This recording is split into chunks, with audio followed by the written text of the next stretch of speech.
Probability.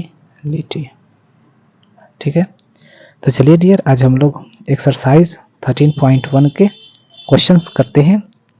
देख लीजिए first question को हम लोग करते हैं। सबसे पहले देख लीजिए इसमें क्या दे रखा है। इस क्वेश्चन में गिवन है that E and F are events, E और एफ दोनों इवेंट्स हैं। तो प्रोबेबिलिटी ऑफ ई कितना दे रखा है आपके पास 0.6 और प्रोबेबिलिटी ऑफ एफ कितना दे रखा है आपके पास एफ है। प्रोबेबिलिटी ऑफ एफ कितना दे रखा है डियर आपके पास 0.3 और आपके probability of E intersection probability of E intersection F कितना दे रखा है डियर 0.2। ये चीजें हमारे पास गिवन है, ये चीजें और ये चीजें हमें फाइंड करना है। यानी कि प्रोबेबिलिटी ऑफ हमें क्या फाइंड करना है डियर ई बटा एफ। इसका मतलब क्या होता है probability of E intersection F बटा प्रोबेबिलिटी ऑफ एफ, नीचे वाले का ही होता है प्रोबेबिलिटी, याद रखिएगा। तो ए इंटरसेक्शन एफ कितना दे रखा है 0.2, लिख दीजिए 0.2 बटा प्रोबेबिलिटी ऑफ एफ कितना दे रखा है डियर 0.3। पॉइंट के बाद एक डिजिट है, पॉइंट के बाद एक डिजिट, पॉइंट के बाद एक डिजिट नंबर है, तो सीधा 2/3 आप लिख दीजिए। ये हो गया आपका आंसर क्वेश्चन नंबर फर्स्ट का फर्स्ट आंसर हो गया आपका 2/3। सेकंड वाला भी आंसर क्या होगा, हमें ये फाइंड करना है, एफ बटा ई फाइंड करना है। सेकंड वाला का आंसर देख लीजिए, प्रोबेबिलिटी ऑफ एफ बटा ई हमें फाइंड करना है। सिंपल सा फॉर्मूला होता है probability of E intersection F बटा प्रोबेबिलिटी ऑफ ई हो जाएगा अब।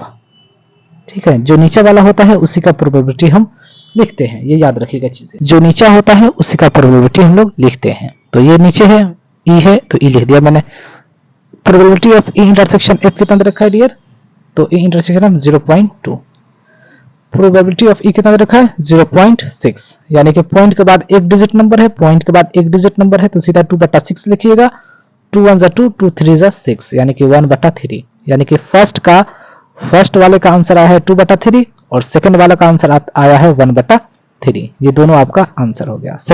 क्वेश्चन नंबर सेकंड में क्या दे रखा है डियर, तो चलिए डियर क्वेश्चन नंबर सेकंड समझते हैं। कंप्यूट प्रोबेबिलिटी ऑफ ए बटा बी हमें फाइंड करना है और प्रोबेबिलिटी ऑफ बी दे रखा है 0.5 और probability of A intersection B हमें इतना दे रखा है। ठीक है, हमें यही फाइंड करना है चीजें। चलिए फाइंड करते हैं। प्रोबेबिलिटी ऑफ ए बटा बी बराबर इसका फॉर्मूला क्या होता है probability of A intersection B बटा प्रोबेबिलिटी ऑफ बी। सिंपल सा probability of A intersection B कितना रखा है, ये आया है हमारा, लिख दीजिए यहाँ पर 0.32 बटा प्रोबेबिलिटी ऑफ बी कितना दे रखा है, ये दे रखा है 0.5। अब आपको पता है पॉइंट के बाद 2 डिजिट नंबर है, यहाँ भी पॉइंट के बाद 2 डिजिट ही नंबर होना चाहिए, तो एक 0 बढ़ाकर आप 2 डिजिट कर सकते हैं, यानी कि 32/50। पॉइंट के बाद 2 डिजिट नंबर है, पॉइंट के बाद 2 डिजिट नंबर है, तो पॉइंट को आप हटा दीजिए, तो 32/50 आ गया। अब 2 से काटिए तो 16 और 2 से काटिएगा तो 25, यानी कि कितना हो जाएगा 16/25। ये आपका हो गया डियर आंसर। समझ में आ गया आपको।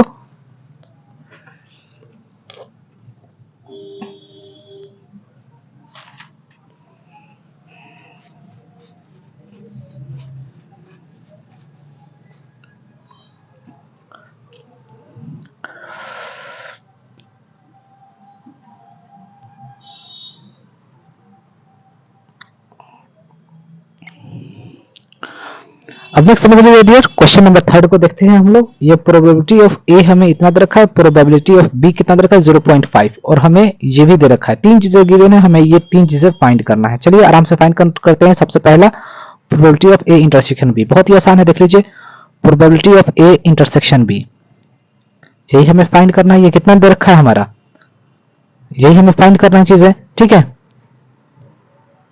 तो चलिए हमें ये चीजें फाइंड करना है, तो ये हमें यहां से फाइंड करना होगा। ठीक है डियर, यहां से देख लीजिए क्या दे रखा है प्रोबेबिलिटी ऑफ बी बटा ए बराबर कितना दे रखा है डियर 0.4। प्रोबेबिलिटी ऑफ बी बटा ए का मतलब क्या हो गया probability of A intersection B बटा प्रोबेबिलिटी ऑफ नीचे क्या है बी ए है तो ए लिख दीजिए इक्वल टू 0.4। अब यहां पर देख लीजिए यही हमें फाइंड करना है, नीचे 1 होते हैं, क्रॉस मल्टीप्लाई कीजिएगा तो probability of A intersection B बटा प्रोबेबिलिटी ऑफ, इसको आप मल्टीप्लाई कीजिएगा प्रोबेबिलिटी ऑफ ए इंटू 0.4। अब यहाँ पर देख लीजिए probability of A intersection B बराबर कितना है दे रखा है, ये प्रोबेबिलिटी ऑफ ए कितना आया है देखिए 0.8 दे रखा है ना, 0.8 इंटू ये कितना दे रखा है डियर 0.4, मल्टीप्लाई कीजिएगा 8 4 जा 32, पॉइंट के बाद 1 डिजिट, पॉइंट के बाद 1 डिजिट, पॉइंट के बाद 2 डिजिट नंबर हो गए, यानी कि 0.32 यही हो गया डियर आपका आंसर। ठीक है, अब क्वेश्चन नंबर सेकंड समझते हैं, प्रोबेबिलिटी ऑफ ए बटा बी। इसका फॉर्मूला क्या होता है? Probability of A intersection B बटा प्रोबेबिलिटी ऑफ बी। सिंपल सा यही होता है। तो probability of A intersection B कितना आया है? 0.32 बटा प्रोबेबिलिटी ऑफ बी कितना दे रखा है? यही दे रखा है आपका 0.5। लिख दीजिए यहाँ पर 0.5। पॉइंट के बाद 1 डिजिट नंबर, 2 डिजिट नंबर, यहाँ भी पॉइंट के बाद 2 डिजिट नंबर होना चाहिए। ठीक है, यही आपका होगा। इससे पहले भी आप एक जीरो लगा सकते हैं, कोई दिक्कत की बात नहीं है। पॉइंट के बाद 2 डिजिट नंबर, पॉइंट के बाद 2 डिजिट नंबर, कोई दिक्कत की बात नहीं है। पॉइंट हटा दीजिए आप, 32/2 आप काट दीजिए इसको, 16/25। ठीक है, तो आपका probability of A intersection B कितना हो गया डियर? 16/25। यही हो गया डियर आपका आंसर। ठीक है, सेकंड का। क्वेश्चन नंबर थर्ड में देख लीजिए, probability of A in union B हमें फाइंड करना है। इसका फॉर्मूला होता है dear probability of A plus probability of B minus probability of A intersection B. समझ में आ गया डियर? देख लीजिए यहाँ पर प्रोबेबिलिटी ऑफ ए कितना दे रखा है आपका? 0.8 दे रखा है। प्रोबेबिलिटी ऑफ बी कितना दे रखा है? 0.5 दे रखा है। Minus probability of A intersection B कितना दे रखा है डियर? 0.32 दे रखा है। 0.32 दे रखा है, यही तो दे रखा है डियर। ए इंटरसेक्शन बी यही आया है हमारा। ठीक है, समझ में आ गया डियर? दोनों को जोड़ दीजिए डियर, तो 1.3 माइनस 0.32। अब आप इसको इसमें से घटाइएगा तो कितना आएगा डियर? 0.98 आएगा। ये जब आप इसको घटाइएगा, जैसे कि 1.3 है और ये पॉइंट यहाँ है, तो पॉइंट यहाँ 3 यहाँ लिखिए, एक जीरो लगा दीजिए, 2 यहाँ है ये, तो 2 यहाँ लिख दीजिए। अब इसको घटाइए आप, 12 में से 10 में से 2 घटाइएगा तो 8। ठीक है, और यहाँ क्या बचेगा डियर? 2, तो ये 12 हो गया, 12 में से 3 घटाएंगे तो 9, और ये पॉइंट है यहाँ, तो 0.98 यही होगा डियर आपका आंसर। समझ में आ गया डियर? ओके, देखिए क्वेश्चन नंबर 4 बहुत ही आसान है। इवेल्युएट कर रहा है हमें probability of A union B हमें फाइंड करने के लिए। देखिए probability of A union B हमें फाइंड करना है, बहुत ही आसान है ये क्वेश्चन। इसके लिए क्या फॉर्मूला होता है याद रखिएगा, probability of A plus probability of B minus probability of A intersection B. यही होता है फॉर्मूला। हमारे पास क्या चीजें गिवन है यहाँ ध्यान दीजिए आप। 2 प्रोबेबिलिटी ऑफ ए बराबर कितना दे रखा है भाई? 5/13। 5/13, तो प्रोबेबिलिटी ऑफ ए बराबर कितना हो जाएगा डियर? 2 प्रोबेबिलिटी ऑफ ए बराबर कितना दे रखा है? 5/13। 2 प्रोबेबिलिटी ऑफ ए बराबर 5/13 दे रखा है, तो प्रोबेबिलिटी ऑफ ए निकाल लीजिए आप। 5 कितना हो जाएगा? 13 2 26, ये हो जाएगा। और प्रोबेबिलिटी ऑफ बी कितना दे रखा है आपके पास? ऑलरेडी दे गिवन है 5/13। 5/13 ये चीजें याद रखिएगा। आपको प्रोबेबिलिटी ऑफ ए कितना दे रखा है भाई? तो निकाला हमने 5/26 प्लस प्रोबेबिलिटी ऑफ बी कितना दे रखा है? तो 5/13। Probability of A intersection B कैसे फाइंड करेंगे? तो सबसे पहले हम लोग इसको चीज को फाइंड करते हैं, probability of A intersection B. देख लीजिए ये हमारे पास चीजें गिवन है, इसी से हम फाइंड कर लेंगे। देख लीजिए क्या गिवन है हमारे पास, प्रोबेबिलिटी ऑफ ए बटा बी कितना दे रखा है डियर? 2/5 इतना दे रखा है। तो इसका मतलब क्या होता है? Probability of A intersection B बटा प्रोबेबिलिटी ऑफ बी बराबर कितना दे रखा है डियर? 2/5। यहां तक आपको समझ में आ गया? अब देख लीजिए अब यहाँ पर, अब इसको इससे मल्टीप्लाई कीजिए, तो 5 into probability of A intersection B बटा 2, और ये भी तो इंटू में हो जाएगा, मल्टीप्लाई में, क्रॉस मल्टीप्लाई मैंने कर दिया, इसको इसके साथ कर दिया तो ये आ गया। अब इसको इससे मल्टीप्लाई करेंगे तो 2 इंटू प्रोबेबिलिटी ऑफ बी। समझ में आ गया? अब probability of A intersection B ही तो हमें चाहिए, बहुत आसान है। देख लीजिए 2 इंटू प्रोबेबिलिटी ऑफ बी कितना दे रखा है भाई? तो ये 5/13 लिख दीजिए आप यहाँ पर, 5/13 बटा ये मल्टीप्लाई में है, ये आ जाएगा 5 डिवाइड में, 5 से कैंसिल आउट हो जाएगा, 2/13 आ गया ना। तो probability of A intersection B कितना आ गया डियर? 2/13। आप यहाँ पर लिख दीजिए माइनस में 2/13। अब आप यहाँ पर देख लीजिए इसका एलसीएम ले लीजिएगा तो 26 होगा। ठीक है, और ये हो जाएगा 26, यानी कि 5 प्लस में ये हो जाएगा 2, तो 5 2 10 माइनस, और ये हो जाएगा 2 2 2 4, यानी कि कितना हो जाएगा डियर? 15। 15 में से 4 घटाएंगे तो हम 11/26। ठीक है डियर, यही आपका हो गया क्वेश्चन नंबर 4 का आंसर। तो चलिए डियर अब हम लोग क्वेश्चन नंबर 5 को समझते हैं। ठीक है, प्रोबेबिलिटी ऑफ ए इतना दे रखा है, प्रोबेबिलिटी ऑफ बी ये दे रखा है, और ए यूनियन बी इतना दे रखा है। हमें probability of A intersection B find करना है, बहुत ही आसान है। फॉर्मूला हमें लगाना होगा probability of A union B का। ए यूनियन बी का फॉर्मूला क्या होता है dear? Probability of A plus probability of B minus probability of A intersection B, यही होता है फॉर्मूला। तो probability of A union B हमें गिवन दे रखा है 7/8।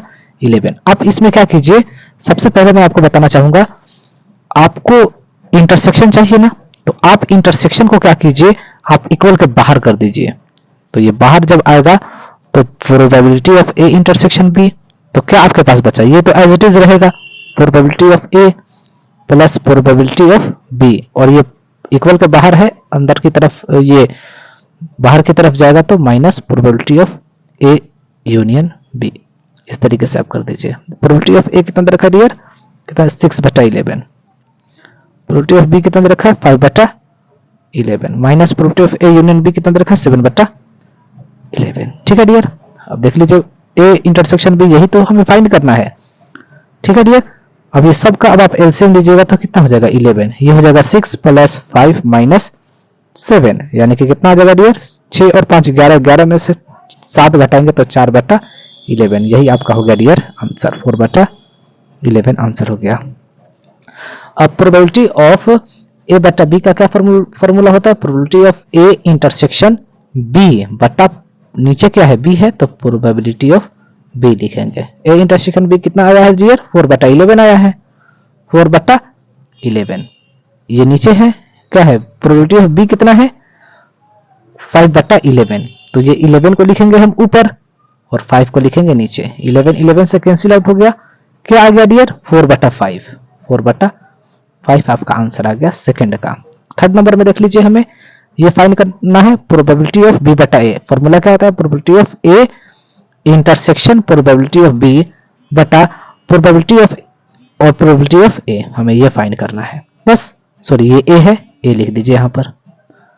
ए इंटरसेक्शन बी कितना आया डियर 4/11 लिख दीजिए, 4/11 इंटू प्रोबेबिलिटी ऑफ बी कितना, ए कितना दे रखा है डियर, तो 6/11 है, तो 11 चला जाएगा ऊपर, 6 आ जाएगा नीचे, 11 से कैंसिल आउट हो जाएगा, इसको ये इस तरफ का है, तो क्या आ जाएगा डियर 4/6, 2 2 = 4, 2 3 = 6, 2/3, यही हो गया डियर आपका आंसर। क्वेश्चन नंबर थर्ड का हो गया आंसर। 5 का फर्स्ट का ये हो गया आंसर, सेकंड का हो गया आपका 4/5 आंसर, थर्ड का हो जाएगा 2/3 हो गया आंसर। ठीक है डियर, अब नेक्स्ट समझते हैं क्वेश्चन नंबर थर्ड।